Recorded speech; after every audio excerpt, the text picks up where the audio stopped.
you have an NT or an NJ in your letter lineup, then you need to watch this video. So for example, if you're an ENTP, an INTP, or you're one of the NJs like an ENFJ, INFJ, ENTJ, or an INTJ, you need to watch this video. Now, the thinkers in this video will probably know some of this stuff about themselves, but as an ENFJ, I feel pretty darn logical about things. And I'm sure every feeler will argue with you and tell you that they're being very logical and objective, when the truth is that they're probably not.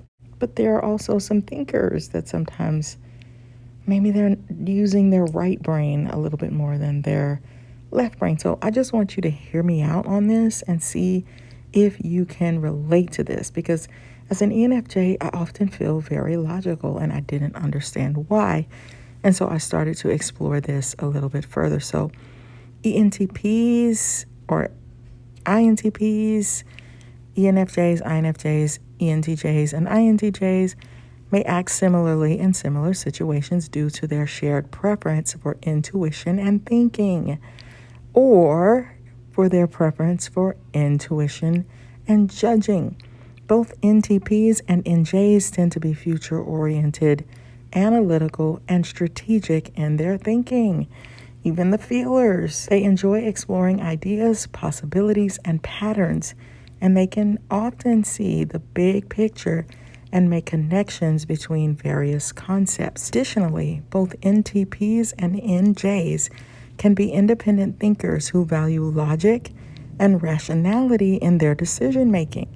They may prioritize objective information and evidence over personal feelings or opinions. However, it's important to note that while NTPs and NJs may share some similarities in their thinking style, they have different dominant and auxiliary functions.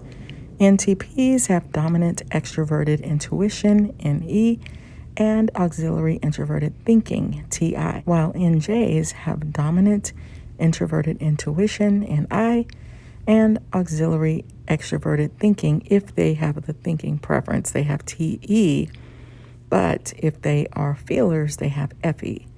These differences in function stacks can lead to variations in behaviors and approaches, but all of these share several characteristics in their thinking style, despite having different dominant and auxiliary functions. So here are some characteristics that I have pulled out. So number one, future-oriented. They, NTPs and NJs, have a natural inclination towards thinking about the future. They enjoy envisioning possibilities and exploring potential outcomes.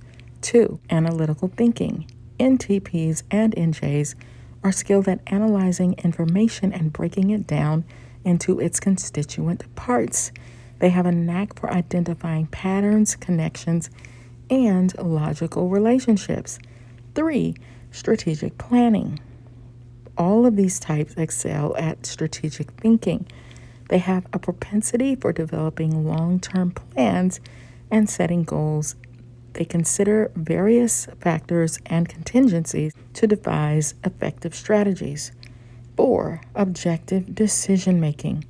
NJs and NTPs tend to prioritize objectivity in their decision-making process. Even the feelers, they rely on logic, rationality, and evidence to make informed choices, often setting aside personal biases or emotions. 5, big picture perspective. They are all adept at seeing the bigger picture and understanding complex systems. They can connect disparate ideas and concepts to form a holistic understanding. 6, conceptual thinking. These types enjoy exploring abstract concepts and theories. They are curious and open-minded, constantly seeking to expand their knowledge and understanding. While these characteristics are shared between NTPs and NJs, it's important to remember that individual differences within each type can still lead to variations in thinking styles and behavior. So ENFJs, for a moment, let's focus a little bit on them. They're known for their empathetic and people-oriented nature. They prioritize harmonious relationships and are skilled at understanding and meeting the emotional needs of others. While ENFJs may not always be perceived as independent thinkers who value logic and rationality in decision making to the same extent as some other personality types, it is possible for them to incorporate these traits into their decision-making process. And I'm focusing on them for a moment because people may think that ENFJs aren't logical, but they are NJs, and NJs prioritize logic in many instances. ENFJs have extroverted feeling as their dominant function, which means they are naturally attuned to the emotions and needs of those around them. They tend to make decisions based on what will benefit the greater good and maintain harmony in their relationships. However, this doesn't mean that they completely disregard logic and rationality. ENFJs also have introverted thinking as their auxiliary function. This function allows them to analyze information and consider logical frameworks when making decisions. While they may not rely on TI as heavily as some other types, it can still play a significant role in their decision-making process. Independent thinking and valuing logic and rationality in decision-making can be developed and strengthened in any personality type, including ENFJs, by actively seeking diverse perspectives, gathering and analyzing information, and considering logical reasoning. ENFJs can incorporate these traits into their decision-making style. They can also benefit from engaging in critical thinking exercises and exploring different areas of knowledge to broaden their understanding. So while ENFJs may have a natural inclination towards considering the emotions of others in their decision-making process, they can still cultivate independent thinking and value logic and rationality when making important choices. So that's why I wanted to make this video, because a lot of ENFJs may be confused, but I feel like I'm so logical so much of the time. Well, it's true.